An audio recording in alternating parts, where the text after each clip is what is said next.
Era feriado em Babilônia. Nabucodonosor então iria erguer uma grande estátua em homenagem a uma divindade que bem poderia ser Shamash, o deus sol do panteão babilônico. Em virtude disto, todos os políticos, magistrados e oficiais que trabalhavam para o governo deveriam vir à capital para participar da solenidade pública conforme a determinação real. Todos passaram calmamente em procissão pela porta de Ishtar, a principal entrada da cidade, indo em direção ao local da cerimônia.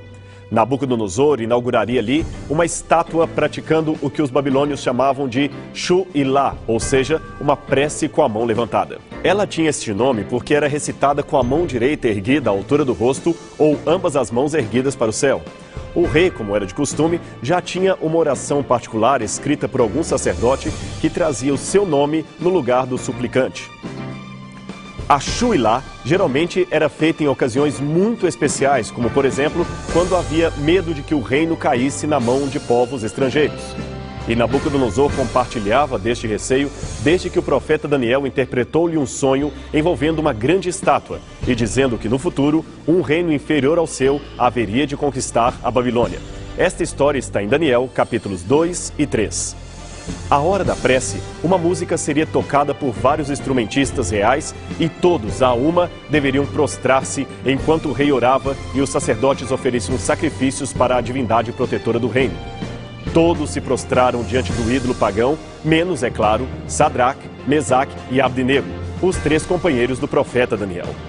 Havia uma pena de morte prescrita a qualquer um que não participasse do festejo.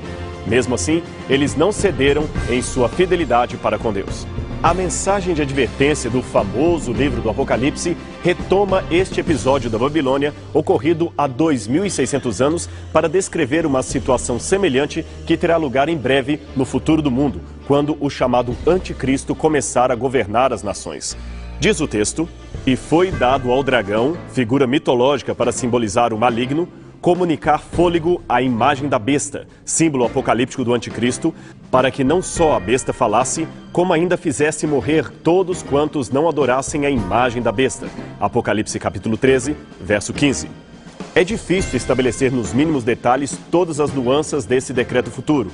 No entanto, é plenamente certo que ele envolverá uma questão de escolha entre a fidelidade a Deus e a harmonia com o mundo. Chegará um momento em que será impossível seguir os 10 mandamentos e estar, ao mesmo tempo, em paz com a nova ordem mundial. Aliás, pelo que diz a continuação da profecia, este será um decreto que alcançará o mundo inteiro. Veja os versículos seguintes: "A todos os grandes e os pequenos, os ricos e os pobres, os livres e os escravos, faz que lhes seja dada certa marca sobre a mão direita ou sobre a fronte, para que ninguém possa comprar ou vender, senão aquele que tem a marca, o nome da besta ou o número do seu nome." Versos 16 e 17. Analisando fatores políticos, econômicos e sociais da atualidade, é possível dizer que, embora não tenhamos uma data precisa para o cumprimento deste oráculo, já é notória a existência de um cenário político mundial que possibilita o cumprimento desta profecia nos últimos tempos, em nossos tempos. Até mais ou menos meado do século XVIII, era totalmente estranha a ideia de um governo mundial, conforme supõe a profecia apocalíptica. A Revolução Comercial dos séculos XVI e XVII já havia intensificado o processo de desenvolvimento capitalista que acabou unindo os países pela circulação de mercadorias. Mas isto estava longe de uma administração global, como prevê a profecia. Em 1760, inicia-se na Inglaterra a Revolução Industrial, que aumentou em muito a dependência de um país em relação ao outro. Empréstimos entre nações e monopólio tecnológico por parte de países mais ricos acabaram criando espaço para a possível união entre governos. No século XIX, alguns sociólogos chegaram a falar de um imperialismo mundial que colocaria todos sob o mesmo governo. Neste tempo, porém, tal ideia não passava de sociologia utopista, ou seja, um delírio dos pensadores. Hoje as coisas mudaram. Desde a segunda metade do século XX, a transnacionalização das empresas parece ganhar cada vez mais força. Nos anos 50 e 60, veio a expansão das empresas multinacionais. Nos anos 70 e 90, a vanguarda dos bancos e instituições financeiras. E, inaugurando o novo milênio, temos a força da internet, que já atinge mais de 1,5 bilhão de usuários em todo o mundo. Olhe em redor e constate por si mesmo.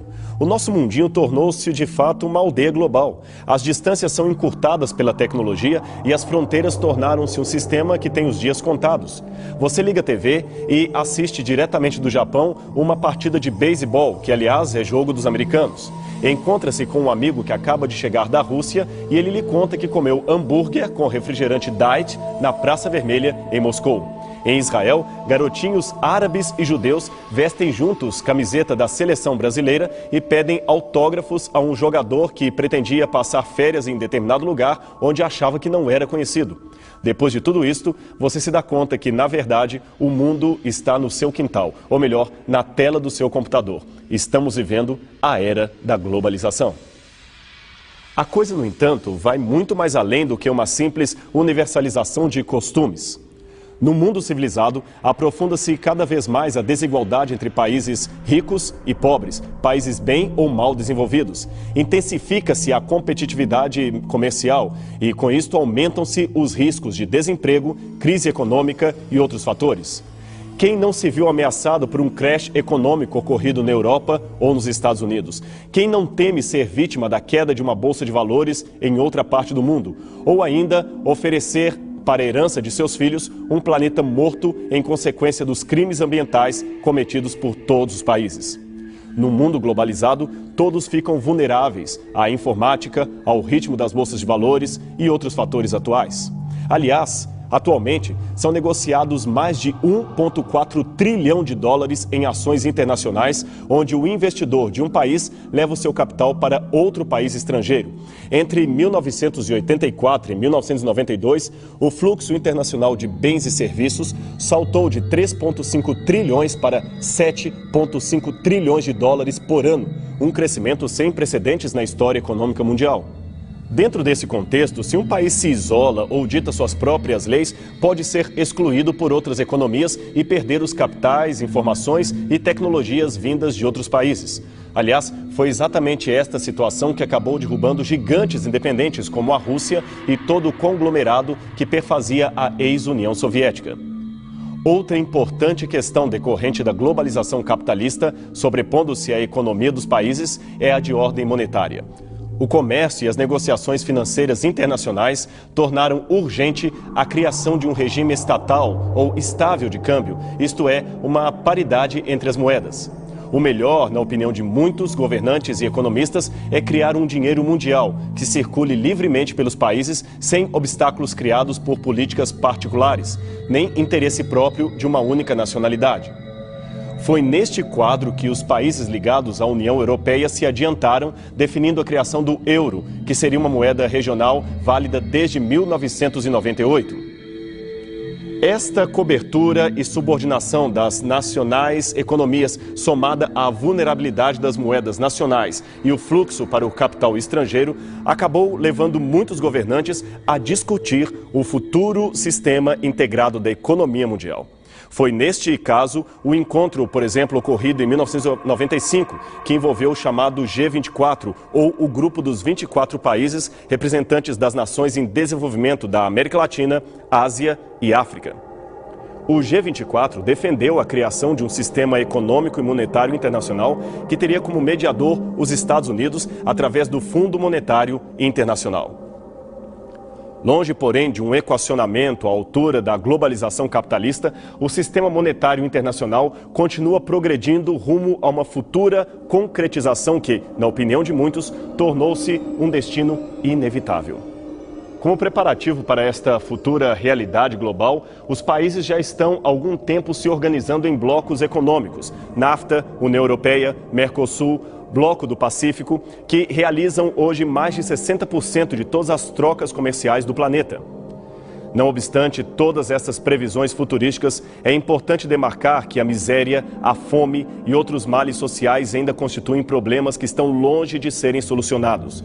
Todos tornaram vulnerável a ação de todos, logo, só falta uma peça para unificar todo o quadro mundial. Um governo único que estabeleça as regras e dite o que é certo e errado em termos de economia e governo mundial. Imagine então a criação de um só governo para administrar países do mundo inteiro. Utopia ou realidade? O famoso e polêmico escritor irlandês Oscar Wilde afirmou que, no que diz respeito à política internacional, se não somos profetas, é melhor não profetizar, especialmente se estamos tratando do futuro. Seguindo este conselho, entendemos que é mais prudente não detalhar todos os modos como se cumprirá a profecia, principalmente por envolver quadro político-social em relação ao futuro. Por outro lado, porém, é possível, com uma boa dosagem de equilíbrio, dizer que temos o caminho aberto para a unificação de países e credos em torno de uma ideologia estranha aos ensinamentos bíblicos, exatamente como aponta a profecia do Apocalipse. Neste programa não teremos condições para mencionar todos os itens desta discrepância entre a nova ordem mundial e a cosmovisão bíblica, mas a sua menção é um bom incentivo para que você pesquise as profecias e as tendências do futuro e tire alguma conclusão por si mesmo. Fazendo isto, você estará descobrindo a identidade ideológica do futuro anticristo e se preparando para não ser enganado por ele. Por ora, ainda é cedo para nos posicionarmos contra ou a favor de determinado sistema de governo, o que não significa uma alienação política por parte do verdadeiro cristão. A regra que se deve seguir é apenas a seguinte: se for estabelecida alguma regra que conflita com qualquer mandamento da lei divina ou da Bíblia, o que importa é ser fiel a Deus e não aos homens, nem que para isso tenhamos que pagar com a nossa própria vida. Por enquanto, ainda gozamos de liberdade para seguir a religião que quisermos, segundo as normas de nossa própria consciência.